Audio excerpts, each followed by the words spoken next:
Protesters stormed the PM palace and looted things from Hasina's residence. Jubilant crowds took to the streets to celebrate the victory after Army Chief General Waqar-uz-Zaman announced Hasina's resignation and ended 15 years in power. Now, Zaman has said that he would talk to the president to form an interim government meanwhile and had held talks with the main opposition parties as well as the civil society members. Now, listen into the man who now holds the reign of Bangladesh. সেখানে আমরা সিদ্ধান্ত নিয়েছি যে একটা interim government আমরা form করব এবং interim গভর্নমেন্টের মাধ্যমে এই দেশের সমস্ত কার্যকলাপ চলবে। আমরা এখন মহামান্য রাষ্ট্রপতির কাছে যাব যে এই ইন্টারিম গভর্নমেন্ট ফর্মের ব্যাপারে ওনার সাথে আলাপ আলোচনা করে আমরা একটা ইন্টারিম গভর্নমেন্ট ফর্ম করে দেশ পরিচালনা করব। সেনাবাহিনী শান্তি শৃঙ্খলা বজায় রাখার কাজ চালিয়ে যাবে এবং আপনাদের সবার দায়িত্ব, ছাত্রদের দায়িত্ব, রাজনৈতিক নেতৃবৃন্দ এবং রাজনৈতিক কর্মীদের দায়িত্ব হচ্ছে সেনাবাহিনীকে সাহায্য করা এবং আপনারা মিডিয়ার মাধ্যমে আমাদেরকে এই যে একটু আমাদের সাহায্য করেন, সুতরাং আমরা তাহলে এই পরিস্থিতি নিয়ন্ত্রণ সহজেই নিয়ে আসতে পারব। আপনারা আমার সাথে সহযোগিতা করেন, দয়া করে আর এই ভাঙচুর, হত্যা, মারামারি, সংঘর্ষ এগুলো থেকে বিরত হন। আমি নিশ্চিত যে আপনারা যদি আমার কথা মতো চলেন, আমাদের সাথে যদি একসাথে যদি কাজ করি আমরা, নিঃসন্দেহে আমরা একটা সুন্দর পরিণতির দিকে আমরা অগ্রসর হতে পারব। Meanwhile, the BSF has issued a high alert along the India-Bangladesh border. BSF has also increased the deployment in the area. Train services, both passengers as well as the freight services going towards Bangladesh border areas have also been suspended. The BSF DG is camping in Calcutta to monitor the situation. Meanwhile, Meghalaya has imposed night curfew along the border with Bangladesh. And External Affairs Minister S. Jaishankar briefed Prime Minister Narendra Modi about the crisis in Bangladesh. Times Now Group Editor-in-Chief Navika Kumar also spoke to former Foreign Secretary Harsh V. Singla. Let us listen to what he said. Mr. Harsh Singla, if you say that BNP, the Jamaat-e-Islami are on one side, Sheikh Hasina was always a friend of India, do you think it's going to be challenging times for us to have any great understanding with any interim government which has these two elements, Jamaat-e-Islami as well as the BNP, and then Pakistan exulting, China won't be far behind? What does this mean for India? Yeah, no, I think, as I said, it's a difficult situation. It could have been worse if that impasse had continued and there was more violence and more, I would say, bloodshed. But in a certain sense, it is somewhat controlled now. Now the situation is to engage those who are taking decisions and to make it clear to them that, in order for a viable relationship, which is, I think, very important both for Bangladesh and India. I mean, if you look at it from Bangladesh's perspective, I think cooperation of India is critical.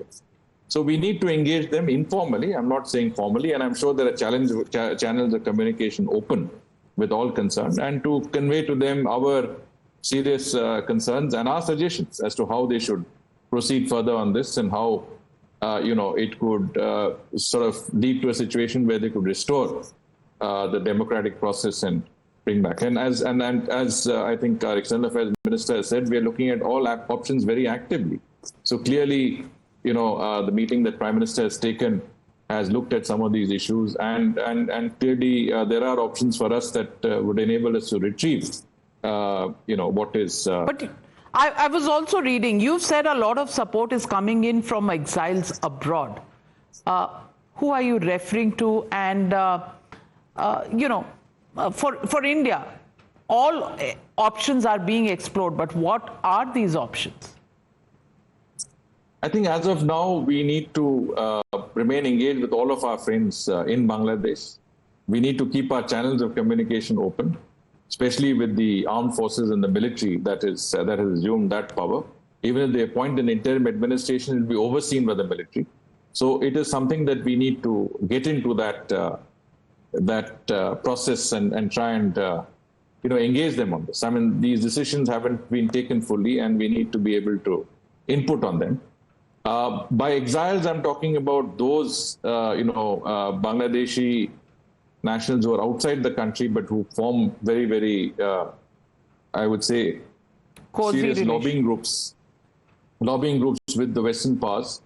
Mainly, Jamaat-e-Islami is a very strong lobbying power in some of these countries, and they lobby those governments to take stands and positions against their own government in Bangladesh.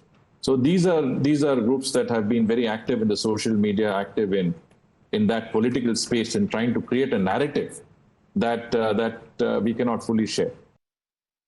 However, the suspense remains about where Sheikh Hasina is headed. Interestingly, her son has said that this is a political comeback for Hasina. And according to the sources, what we're getting to know is that Sheikh Hasina is likely, she is going to London along with her sister, who's a UK citizen. But most importantly, listen to this reaction that is coming from her son after she fled the country. ঠিক আছে, শেখ হাসিনার পর আপনাদের কি হবে সেটা আমারও চিন্তার বিষয় না, আমার পরিবারের আর চিন্তার বিষয় না, আপনারা বুঝবেন। তবে এইভাবে সংঘর্ষ করে, হত্যাকাণ্ড করে ক্ষমতা দখল করা যাবে না।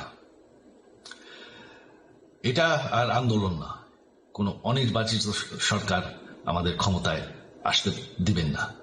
এটা হচ্ছে আপনাদের দায়িত্ব, কারণ সেইটা হলে আমরা আবার পাকিস্তানের মতন হয়ে যাব। আমাদের এই যে 15 বছরের উন্নয়ন সব শেষ হয়ে যাবে। Yes, I have spoken to her. I spoke to her earlier today. She is safe. She's obviously in India, and thanks to your government. What can I say? She is very, very disappointed. She has worked so hard to turn the country around from what used to be a failing country, a corrupt country, a country of violence, and she has turned it into a middle-income state. It was considered a nation tiger. Last few elections, we have won by a landslide, and all our opinion polls showed we would win by a landslide, so we have popular support. Unfortunately, this is the minority, the vocal minority that has been using the student movement as an excuse to overthrow the government, and finally they've succeeded. Right. Sajib Wazir, Joy, let me also ask you, at the moment we are seeing a situation where there is a all-party government that is expected to come into power. You've also been told that we saw the formal announcement by the army chief that he would be sort of taking control of the situation there. Are there any real fears, when you look at the military taking over and the possibility of radical elements also getting a stake in the power there in Bangladesh? Yes, I don't think the military wants to take over. I don't think the military wants to stay in power. The Bangladesh military is much more professional now. But the main concern is the radical element. What they're trying to do now, the country's in a state of anarchy, but more importantly, BNP Jamaat are hunting down all our party activists and leaders. And so what they want is, even if when there are elections, that the Awami League is crippled or cannot participate. And if that is because Awami League remains the largest party, Awami League remains popular. And so in a free and fair election, I think the Awami League would win again, and that is what they want to prevent.